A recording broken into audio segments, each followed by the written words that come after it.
Road to IELTS Listening Practice Test 7.1 Source. This source provides a British Council IELTS Listening Practice Test, number 7, complete with transcripts of 4 sections and an answer key. The first section is a conversation about joining a fitness centre. The second is a tour of an historic castle.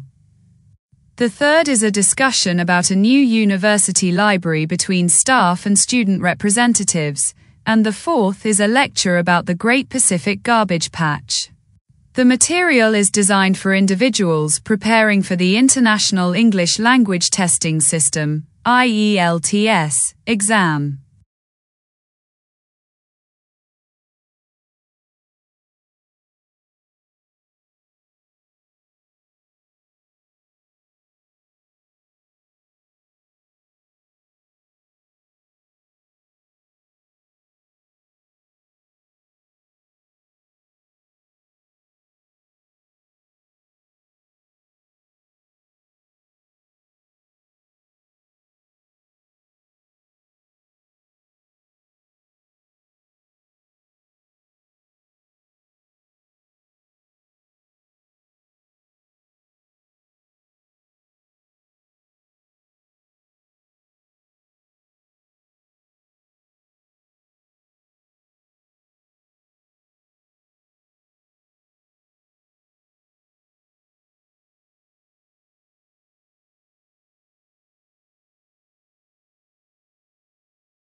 You know, it really makes you think, doesn't it?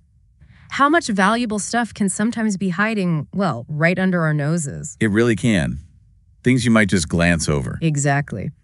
So today we're doing one of our deep dives into exactly that, taking a collection of seemingly everyday materials and really exploring them. Unpacking them to see what's inside. Right. And you might be surprised by our starting point today. It's actually a document designed for, get this, IELTS listening practice. Okay, yeah, not the first place you'd think of for, like, deep insights, maybe. That's what I thought. But listen to this. Buried in this one set of practice materials, we find ourselves pulled into completely different worlds. We're talking personal fitness. The deep history of an old castle. Wow, okay. Plans for a new university library, and even the pretty serious issue of ocean pollution. That's quite a spread, all from one language practice source. Exactly. It just shows how, language learning connects to absolutely everything. It's the tool we use to talk about the real world, isn't it? All these different subjects. Precisely. So let's break it down. The source material has 4 parts, 4 different listening sections, so that's how we'll tackle it. Makes sense. First, we'll sort of eavesdrop on someone calling about joining a gym, a fitness center. Right. Then, we're whisked off on a tour of a historic castle, Bringley Castle. Sounds intriguing. After that, we get to sit in on a university planning meeting about how these places aren't static, they evolve over centuries. Absolutely. Shaped by people, events, even nature. Okay, ready for another shift. Section 3 puts us in a completely different setting again. A university planning meeting. Right. Back to the modern day. What are they planning? A brand new university library. We're listening in on the project manager talking with student representatives. Oh, good. Getting student input is crucial for something like a library. Definitely. The goal is to understand the new design and, importantly, address any student worries. So, status check. Planning permission is granted. Good start. That is a big hurdle cleared. And they expect it to open in about 18 months. Though the manager adds the usual caveat, potential delays on big projects. Always wise to manage expectations. 18 months isn't too long in building terms, though. Now the design changes. This is where it gets interesting. They're moving towards a very open plan design. Okay, less traditional walls and corridors. Yeah, the project manager actually compares it to a shopping mall escalators, browsing sections along the walls. Very different feel. A shopping mall vibe for a library. Yeah. That's a choice. Could be good for browsing, but what about focused study? Noise levels. Good point. And they seem to have thought of that. The plans include soundproof reading rooms on each floor. Ah, okay.